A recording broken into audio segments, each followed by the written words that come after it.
Welcome back to my new blog. আর আজকের ব্লগটা আমি স্টার্ট করছি সকালের শুরু থেকে। আর দেখো আমার চোখ মুখ দেখে বুঝতে পারছো একদম শুকিয়ে গিয়েছে, কারণ আমি আছি আমার বাপের বাড়িতে।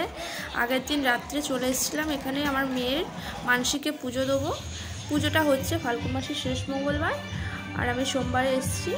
আর শ্বশুরবাড়িতেও পুজো ছিল, মেয়ের মানসিক ছিল বলে আমি এখানে চলে এসেছি। আর দেখো পুজোর দিন সকালবেলা প্যান্ডেলটা কেমনভাবে ডেকোরেশন করেছি একটু তোমাদেরকে দেখানোর চেষ্টা করছি। আর এই ভিডিওর মাধ্যমে শুধুমাত্র আমি দিনের বেলা যেটুকু করেছি, মানে যা যা করেছি সেগুলোই তোমাদেরকে দেখানোর চেষ্টা করব। আর চলো গাইস, কেমন লাগবে তোমরা একটু কমেন্ট করে বলবে, আর আমার চ্যানেলটাকে সাবস্ক্রাইব করে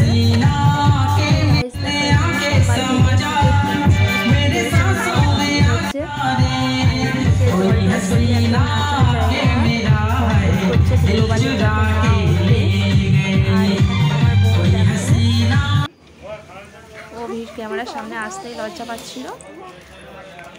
আর তোমরা একটু আমার চ্যানেলটাকে সাবস্ক্রাইব করে দিও। আর এখানে তোমাদেরকে দেখানোর চেষ্টা করছি একটা সাপ, আশা করছি তোমরা দেখতে পাচ্ছ না। আর দেখো বন্ধুরা, আমি রেডি হয়ে গেছি সকালবেলার জন্য। সবাই রেডি হয়ে ঘুরছিল, তাই আমি বললাম একটু রেডি হয়ে নিই। আর আমার শাড়িটা কেমন লাগছে তোমার একটু কমেন্ট করে বলো, আমার মেকআপটা কেমন হয়েছে তোমার একটু কমেন্ট করে বলো। আর এখানে আমার মেয়ে ওর দিদুনের সাথে ঘুরছিল, আর আমি বাড়ির সামনেতেই ছিলাম।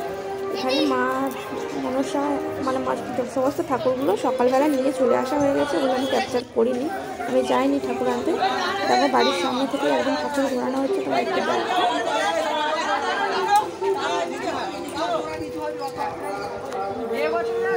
আর আমার ভিডিওগুলো কে কে কোথা থেকে দেখতে একটু কমেন্ট করবে, কমেন্টগুলো রিপ্লাই দিও।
পাল্লাটা করা হবে, পাল্লাটা তৈরি করা হচ্ছে।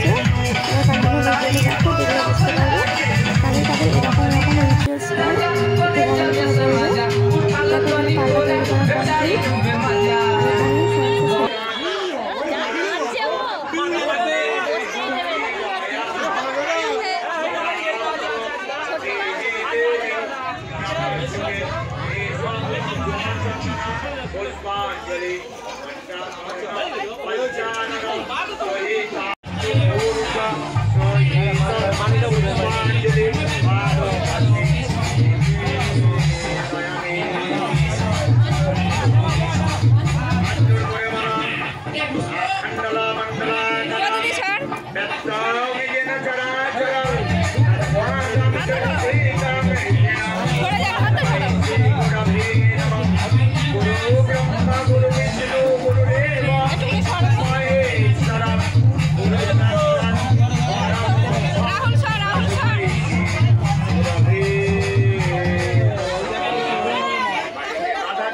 দেখতে পেলে ওখানে আমার মেয়েকে ওজন করানো হলো।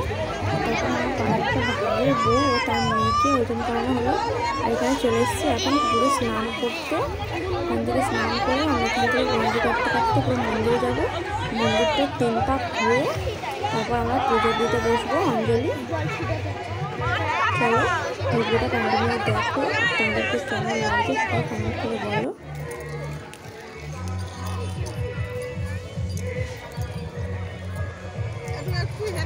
হ্যাঁ হ্যাঁ, এরকম সাইডে সাইডে না তো ও একদিক দিয়ে তো হবে না। না